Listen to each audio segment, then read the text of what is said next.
You reference a quote from Jerry Seinfeld that sort of sounds maybe counterintuitive within this context, but the quote is, "If you're efficient, you're doing it wrong." Can you explain what that means?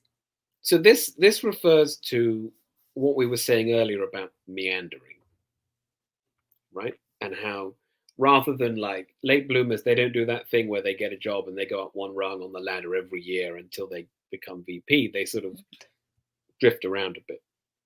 And it looks deeply inefficient, right? Um, but it can be a deeper way of learning and a more thorough way of coming to like a form of mastery. And what Seinfeld was saying was there's only one way to be really, really funny, and that is to just do everything myself and sweat it out for 10 hours a day. And like, it has to just be really hard. There's no other way. Like, and in the interview, I think it was with Harvard Business Review, they were like, we've heard about this crazy process where everything's really difficult and you do it on your own. Could McKinsey help you? Because he didn't even have, most shows have a writer's room. So they Yeah. hire like a few people and they write. He didn't do any of that. And he was like, who the hell is McKinsey? And they said, oh, it's like a group of management consultants. This was the funny bit, because are they funny? And the Harvard Business Review just said, nope. And he was like, well, then no good to me. Efficiency, this is not an efficiency problem. This is a like me being funny problem. And there's no easy way for me to be funny, right? And you could say this about a lot of the people we've been discussing. Yeah.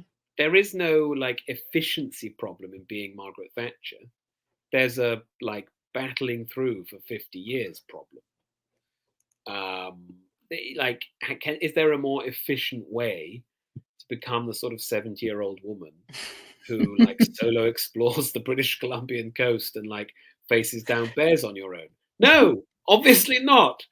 There's only a difficult way of doing that. But if that's what you want to do, right? I mean, I don't suppose anyone would frame it like I want to go and face down a bear on my own when I'm 70 in the Arctic. But like, if you want to do that sort of thing, the idea of being more efficient, which is everywhere promoted to us, might not be the best approach, right? I often think this because I'm like, a lot of what I do is write about literature and why, like, encouraging people to read great literature. And there's a movement among people, like, to do reading more quickly or to use technology to help you read more efficiently or whatever. And I'm very pro technology. I'm very pro AI. I think if you want to read a book like Ulysses, which is obviously like a notoriously difficult book, Mm-hmm. ChatGPT can help you because you just take a picture of the page and say, "What the hell does this mean?" And it will actually like help you. But there is no efficient route to reading Ulysses, right? You have to slog through it. You have to just do it.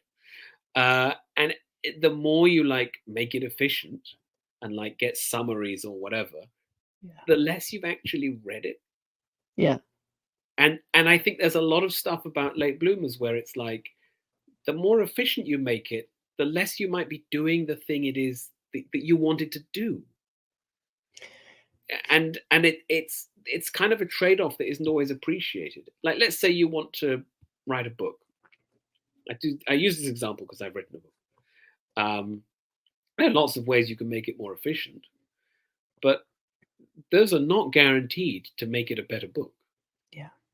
Right? And so this is the thing you have to think about. Like, do you want it to be efficient or do you want it to be funny? And Seinfeld wanted it to be funny. So he just struggled every day for a decade. And it worked, right? Yeah. Like, and so being efficient doesn't really necessarily help you understand better. I read a lot, and I'm not a fast reader, but I enjoy the process of reading. I think that reading paper books is a really important thing Yeah. to do as opposed to reading things Yeah. online. I feel like it's totally different. And, reading is slow. I'm a slow reader because I'll read something and then I'll think about it and I'll go back and read it over. I'm trying to understand, and I'm also trying to enjoy the process of reading and learning Right. about whatever I'm reading about. Um, you referenced David Epstein, Yeah. who said psychology has shown that intense short-term pattern learning, the sort of thing we do for tests, has a high wear-off rate, whereas the long struggle to really understand concepts and systems creates lasting learning. And I mean, I can think about that very easily and clearly in terms of my experience in school and high school, where you learn and you regurgitate on a multiple choice test, and that determines whether or not you're good or not. Whether or not you've learned something, whether or not you're intelligent, whether or not you deserve to succeed in high school and in your future.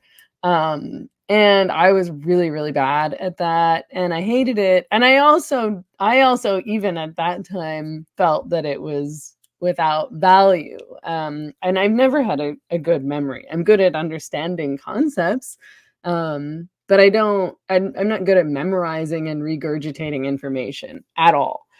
And it's interesting again that that's treated as a representative of someone's intelligence, whether or not they're a hard worker, whether or not they're studying effectively. Right. Right. Right. Um, yeah, and I think the bigger point as well, like that, if you're struggling with something, you might think, "Oh, I'm not good at this because I'm really struggling with it." But Mhm. actually, the people who keep struggling can often end up being really quite good at the thing, because the struggle means that you're really working for it, right? And you will retain it. Um, you can imagine one reader who finds Ulysses relatively straightforward and is like breezing through it, but does not finish the book, versus another reader who, you know, really, really a lot of the time is thinking, what the hell does this mean? What's going on here? Me. But like keeps using the footnotes, keeps looking stuff up, keeps rereading the page, like Right. does get to the end, does spend therefore like a lot more time doing it, and actually therefore will come to a much better total understanding of the book, even though the way they felt might have been, might have said to them, I don't feel like I'm very good at this. Um, and I sometimes think we should pay less attention to whether we think we're good at something, and more attention to just, if you want to do it, do some more of it, and keep going and see how you go.